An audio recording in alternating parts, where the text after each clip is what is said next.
Deputy commissioner west Zulfiqar Ali Memon ने chairman town municipal corporation Mangho Pir Haji Nawaz Ali Brohi के हमरा मंगू पीर टाउन के मुख्तलिफ इलाकों का अहम दौरा किया, जहां हालिया बारिशों के बाद पैदा होने वाली सूरत हाल का तफसीली जायजा लिया गया। दौरे के दौरान निकासी आब, सीवरेज निज़ाम और सफाई सुथराई के इंतजामात को बारीक बीनी से चेक किया गया, जबकि जिन मकामात पर हिफाजती रिंग्स मौजूद नहीं थे वहां फौरी तौर पर तनसीब अमल में लाई गई। जहां बारिश का पानी जमा था वहां हंगामी बुनियादों पर निकासी को यकीनी बनाया गया।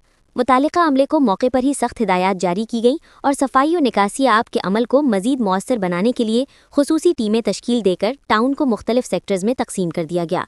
डिप्टी कमिश्नर और चेयरमैन खुद फील्ड में मौजूद रहे और जारी कामों की निगरानी करते हुए फौरी मसाइल के हल को यकीनी बनाया। इस मौके पर deputy commissioner west Zulfiqar Ali Memon ने चेयरमैन हाजी नवाज अली ब्रोही की कारकर्दगी को सराहते हुए कहा कि वो मेहनत और दयानतदारी के साथ अवामी मसाइल के हल में मसरूफ़ हैं।